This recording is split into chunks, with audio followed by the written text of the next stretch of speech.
5 రాష్ట్రాల అసెంబ్లీ ఎన్నికల ఫలితాల్లో ఓటర్లు విభిన్నమైన తీర్పు ఇచ్చారు. ఎవ్వరూ ఊహించని విధంగా ఎగ్జిట్ పోల్ అంచనాలను తలకిందులు చేస్తూ బీజేపీ అధికారం చేపట్టింది. మమతా బెనర్జీ కోటలో కమలం విరబూసింది. టీఎంసీ నుంచి బీజేపీలో చేరిన సువేందు అధికారి ఆ పార్టీకే ఏకు మేకయ్యాడు. ఓవైపు బీజేపీని బలోపేతం చేస్తూనే మమత సర్కార్పై నిప్పులు చెరుగుతూ వచ్చారు. మోడీ, అమిత్ షా ఆదేశాలతో పక్కా ప్రణాళికతో ముందుకు వెళ్లారు. ప్రజల్లోకి బీజేపీ మూలాలను తీసుకుపోయారు. డబుల్ ఇంజిన్ సర్కార్ వల్ల కలిగే ప్రయోజనాలను ప్రజలకు వివరించడంలో సువేందు అధికారి కృషి అమోఘమని చెప్పాలి. బెంగాల్లో ఒంటి చేత్తో బీజేపీని సువేందు విజయ తీరాలకు చేర్చాడు అనటంలో ఎలాంటి సందేహం లేదు.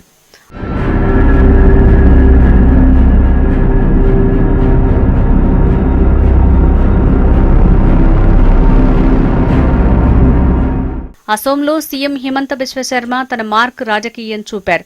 అసోంలో హ్యాట్రిక్ విజయాన్ని అందుకున్నారు. మరోసారి అధికారాన్ని నిలబెట్టుకునేందుకు ఎంతో కృషి చేశారు హిమంత. ప్రత్యర్థులకు ఏమాత్రం అవకాశం ఇవ్వకుండా అభివృద్ధి, సంక్షేమ పథకాలు అందించారు. బీజేపీ ప్రభుత్వం చేసిన అభివృద్ధిని గుర్తించిన ప్రజలు మరోసారి ఛాన్స్ ఇచ్చారు. మరింత అభివృద్ధి చేసేందుకు అవకాశం కల్పించారు అసోం ప్రజలు.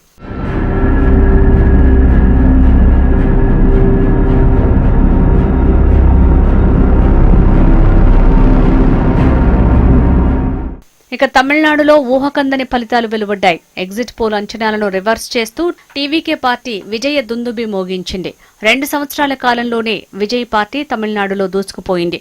మహిళలు, యువత టీవీకే విజయంలో కీలక భూమిక పోషించారు. విజయ్ గెలుపును సీనియర్ ఎన్టీఆర్ ప్రభంజనంతో పోలుస్తున్నారు.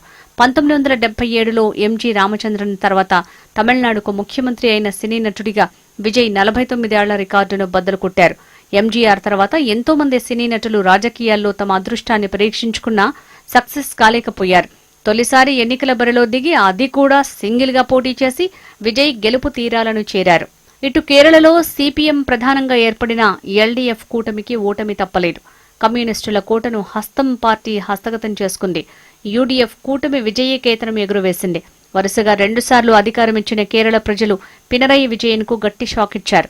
ప్రజల మార్పును విజయన్ అంచనా వేయలేకపోయారా? కాంగ్రెస్ ఆధ్వర్యంలోని యూడీఎఫ్ కూటమి ఇచ్చిన మేనిఫెస్టో గెలుపులో హైలైట్ గా నిలిచిందనే అభిప్రాయాలు వ్యక్తమవుతున్నాయి.